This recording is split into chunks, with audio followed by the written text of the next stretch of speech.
Stephanie Geller, today's guest, is the founder and director of Community Wealth Builders, an organization that has fostered a thriving group of thousands of small investors putting their money to work in their own community, Baltimore, Maryland. She'll also share insights about her superpower. I'm your host, Devin Thorpe. Welcome to the Superpowers for Good show. Stephanie, thank you so much for joining me for this conversation. Everything I learn and see about you, I just am more impressed every single day, and I'm honored to have you on the show. Thank you. Well, thank you for having me. And of course, I'm honored to be here. Well, we're thrilled. So, Stephanie, you're doing some amazing things there in Baltimore, and I wonder. Let's start with the big picture. Tell us about Community Wealth Builders.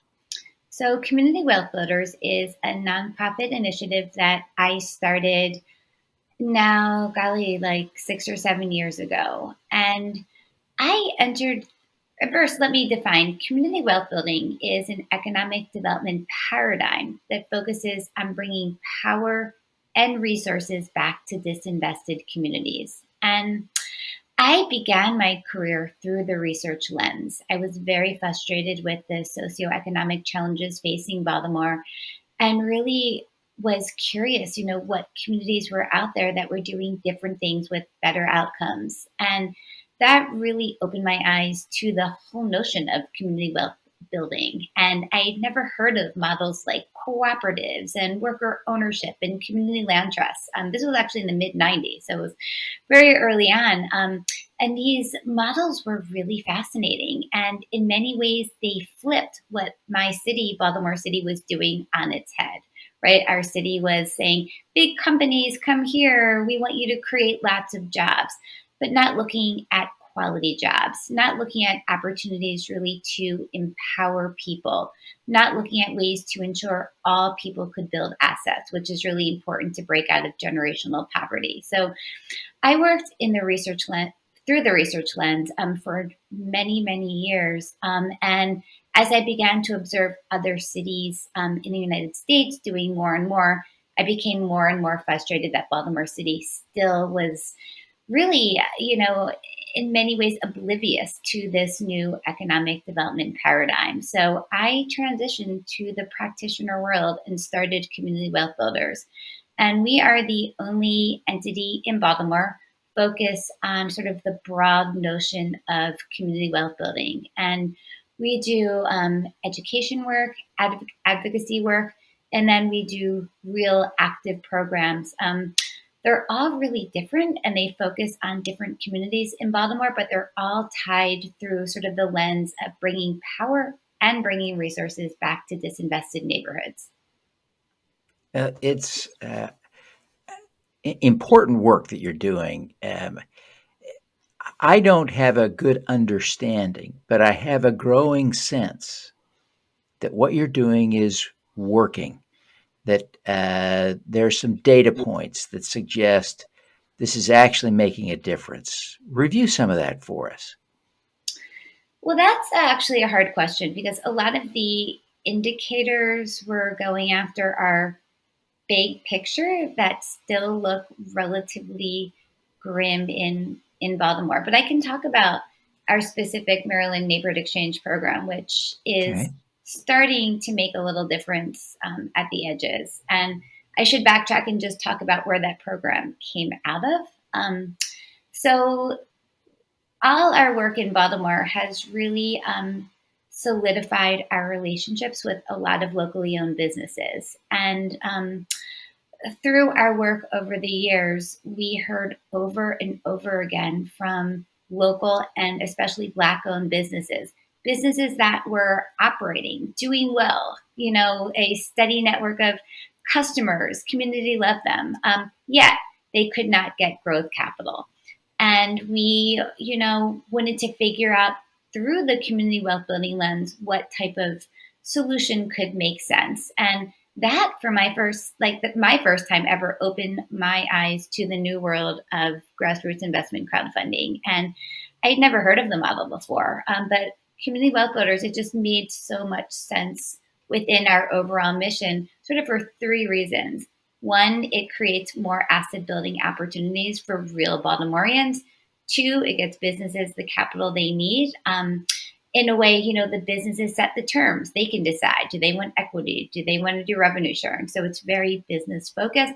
But then three, through that community wealth building lens, if businesses give their customers and community a small financial stake in their success, they're going to shop at the business more. They're going to promote it more. So it really creates that more equitable, sustainable, resilient economy that we care about. So we decided, all right, we're going to start this program. It's going to be relatively small compared to our other work. We launched it in December of 2019.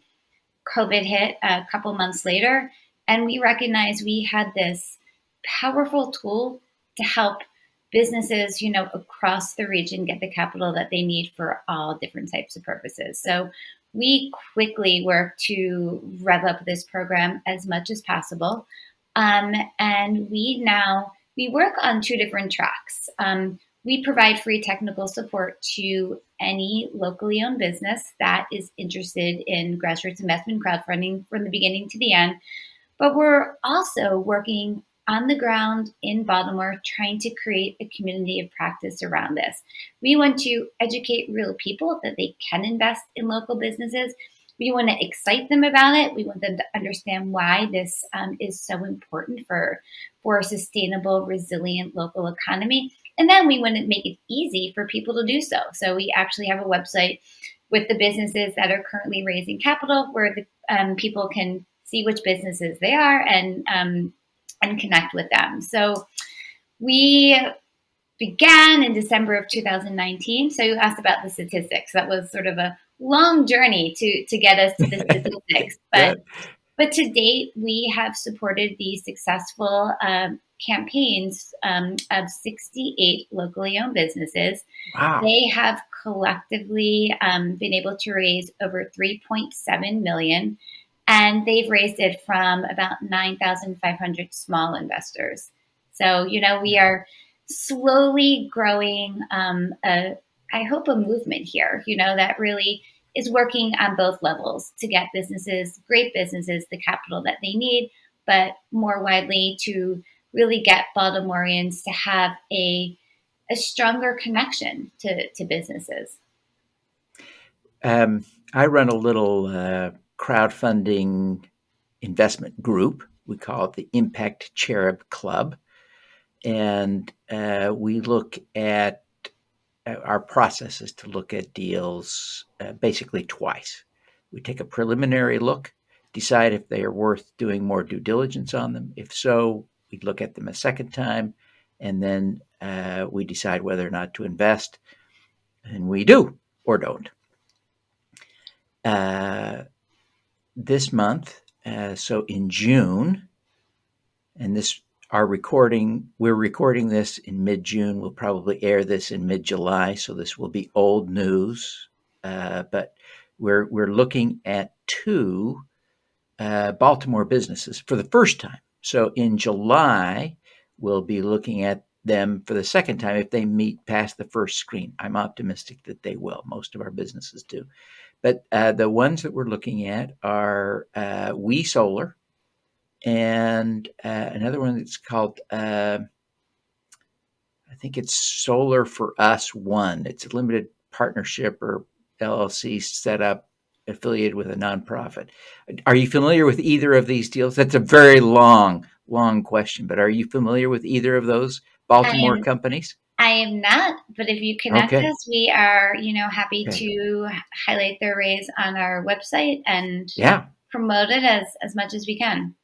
Yeah, I'll shoot you information as soon as we're done with recording this. We're working with a business now that actually has a similar name, Neighborhood Sun.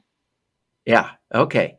So it may be affiliated with one or of these, because the one is clearly just a project that a nonprofit is putting together, and they may be involved in it. Anyway, it's so fun to talk about what's going on in Baltimore around crowdfunding, because the more I look at the community, the more it's becoming clear to me that something you're doing is working, because there is a lot of community-oriented crowdfunding going on in Baltimore, and it's exciting to see the change that it's bringing.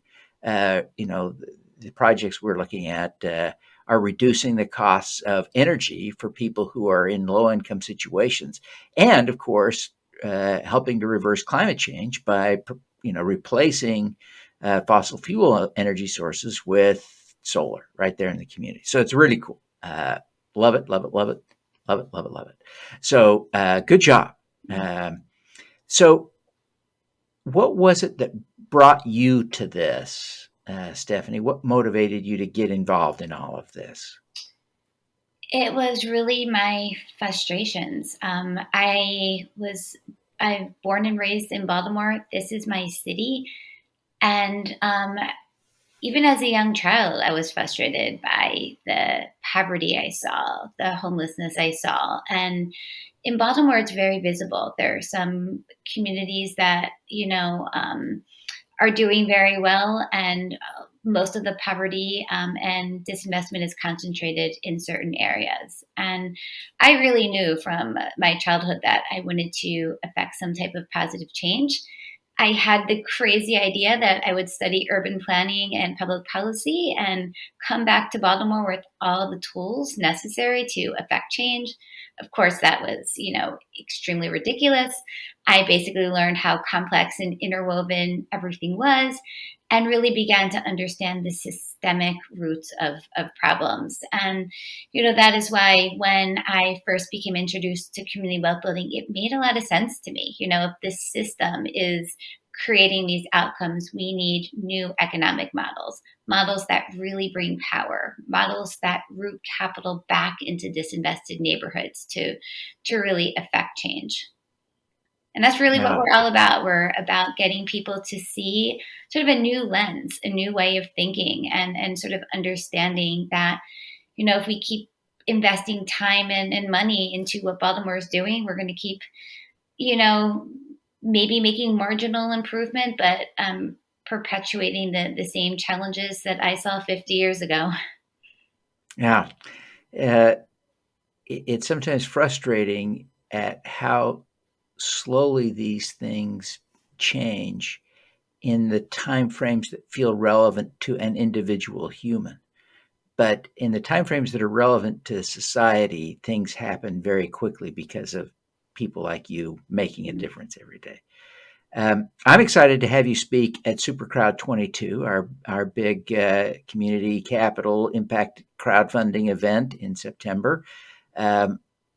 What you are doing, learning in the Maryland Neighborhood Exchange is going to make you a super powerful speaker there and bring a lot of fantastic insights, I think, both to entrepreneurs and to investors.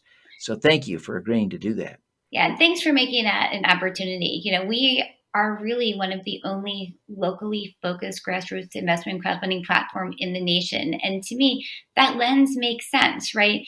People in Baltimore want to invest in our businesses. So it's sort of adding that local frame and focusing on people as possible investors and great businesses. I think that's really important if we want grassroots investment crowdfunding to really be a more robust tool. Yeah. It's interesting to me that investors are still having, I call them investors. Everyone can be an investor now, right? If you're an adult, if you have $100, you can be an investor. And it's interesting to me that it's taking time for people to recognize that they have this opportunity, that it's like a real thing they can really do. And yet hundreds of millions of dollars have already been invested this way by, it's got to be close to 1 million people have now participated. So it's like really a thing. How do you go about convincing people, and you've done it a lot, how do you convince people that this is something they should do? So that's a really good question. And for us, it's really that community lens. People live in Baltimore. People stay here because they love the city. And people now know, I want to support the economy. I should shop local. I should go to the farmer's market. they don't really know about investing in local business. So it's really just educating, opening people's eyes, that this is a thing, but also we try to make it easy for them. So on our website, once people are inspired and recognize, yes, this is, something I want to do, we always have a list of great local businesses that are currently seeking community investing. And because this is also so new to businesses in Baltimore, there's not a lot of technical assistance. So we also work on that side and really provide a lot of one-on-one support to any local business that is interested in this. Oh, fantastic, fantastic. Well, we're thrilled to have you on the program. Uh, Stephanie, you really are uh, an impressive individual. And I know at some level you don't like that description, but quite genuinely, uh, you're all that in a bag of chips. As and sort of every time I peel back another layer of the onion, I see more gold inside. I'm just very impressed. Um, what is your superpower? So I've been thinking about that question, and I think most people would say my superpower is the fact that I accomplish a lot. I'm able to keep sort of all our projects are so different and they're in different communities. And I'm able to sort of keep my mind on all of them, moving them along. But to me, it's not really a superpower, it's passion. For me, this is not work. I'm not, working at Community Wealth Builders from 9 to 5. I wake up every morning really passionate about making impact. This is who I am, and I tell any business and any person, you really can email me, call me, text me anytime. I will probably pick up. If I don't, I will get back to you quickly.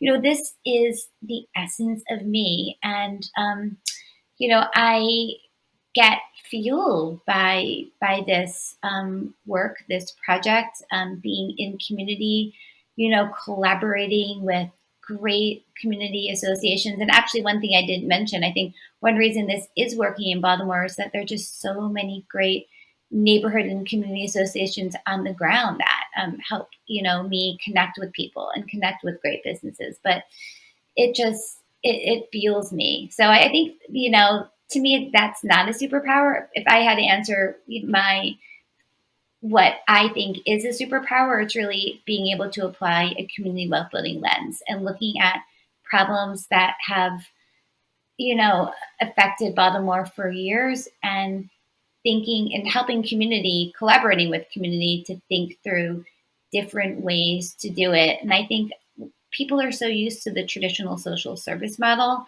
Um, and sort of what I see as band-aid approaches. And because people don't have power, because people haven't really experienced a workplace where you can actually be a decision maker, the whole notion of solutions that enable everyone to have ownership and enable everyone to build assets don't always come to the table. So I would like my superpower to be the great application of the community wealth building lens to help affect really positive change in Baltimore, so it can, at some point become a more equitable, inclusive, sustainable, resilient city. It's certainly not my place to tell you what your superpowers are, but there's no question that the programmatic things you're doing are incredibly valuable. Like I say, I'm seeing it from afar, and like these two projects we're looking at with the Impact Cherub Club, even though you didn't literally pick those, aren't actively involved in those, you've created a community where that stuff is just happening now, and you deserve a lot of credit for that. But I think I want to go back to your comments about passion as a superpower, because you get up every morning eager to go. You're happy to take those calls at 9 o'clock at night. You're engaged.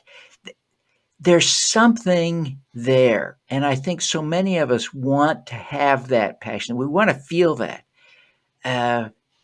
how did you develop that? Where did that come from? It's a good question. It To me, it's the essence of me. I mean, I really am passionate about this. I love connecting with people. I love Baltimore. I love questioning and helping people think through, through different strategies and solutions. Yeah, I don't know. I mean, it's really, in essence, it's who I am, and I think that's why I have Yeah. such a hard time distinguishing a work, Stephanie, from the everyday, person. Yeah. Yeah. Right. You've done a lot. You know better than I what you've done. I keep being more impressed every time I read, hear, listen, talk to you about the amazing things you're doing. But um, what do you identify as something that grew directly out of your passion, your work, your effort? What do you see as like a big win that you could brag about for just a minute? That's a hard question because the whole notion of community wealth building is collaboration and partnership and engaging people and brainstorming with people. So I don't, there's, it would almost be opposite to the approach to have something that is, this is my thing that I began from the beginning to the end. I mean, grassroots work really involves people. And, one of the projects we're working on is like 2.5 years in development. And, there's nothing even tangible there yet. We're actually working in a Baltimore community to help residents pool capital so they can collectively buy commercial real estate. And talk about, like, I'm really excited about this project and potential, and it's the first time this is being done in Baltimore. So that's something, it's definitely an initiative I am excited about and proud of. But the number of people and volunteer hours, to get us to this stage, it's I am perhaps the person behind the scenes that helps move things along and helps ensure, collaboration and work. But all of this work is due to, countless hours of so many other great Baltimoreans. Yeah. Well, um, it it is, uh, I think, fair given the work you do uh, to deflect credit for the things you're accomplishing, even though your fingerprints are all over them. Mm. Um, but I think we can see there's great stuff being done. If you were coaching someone that came to you and said, intellectually, I agree with everything you're doing, but I'm not feeling the same passion. Help me find the passion for it. How would you help them? I think a lot of it is based on relationships. And I am with, like, how can you not find the passion when you talk to amazing business owners that, have been putting all of their energy to start these ideas that they had, when they were children. And how can you not feel frustrated and feel passionate when you actually walk through Baltimore communities that have experienced disinvestment? So for me, I think the deeper connection and deeper relationships you have with, the communities that you're working in, you feel it. You feel it in your heart. You feel it in your soul. Yeah, that makes perfect sense. And actually, that's one Well, reason I love investment crowdfunding, because like the way we're doing it in Baltimore. People can go into the businesses that are raising capital. They can see them. They can talk to the owners and entrepreneurs, and it's really all based on relationships and connections. it is fabulously important, and I'm glad you made that final connection. Uh, Stephanie, I'm so grateful that you would take the time to visit with me today. I commend you for the great work you're doing. Before you go, would you just take a minute and tell people how they can learn more about community wealth builders, how they can learn more about the Maryland Neighborhood Exchange, how they can connect with you, whether that's social media or otherwise. Just let's make sure people have next steps if they want to engage somehow. So communitywealthbuilders.org is our website. There is a page there for the Maryland Neighborhood Exchange, so you can pop on anytime and see the great local businesses that are currently seeking investments.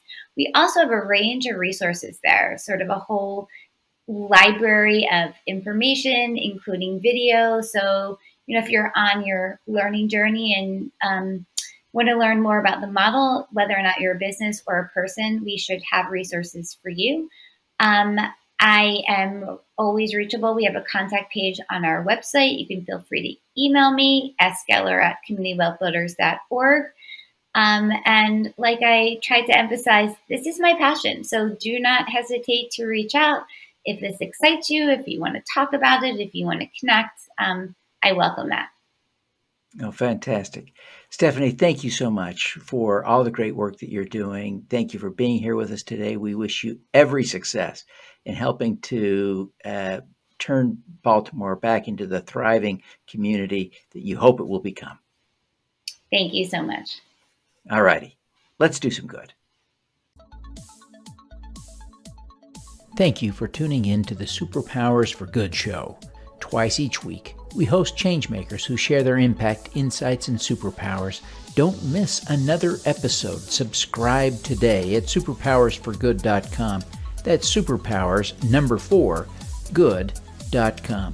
Be super empowered. Get your copy of the book, Superpowers for Good, as an ebook, audiobook, paperback, or hardcover edition via your favorite online retailer. Interested in having me speak to your company, organization, or association? Visit devinthorpe.com. Then let's talk. Now, keep using your superpowers for good. Together, we can reverse climate change, improve global health, and eradicate poverty.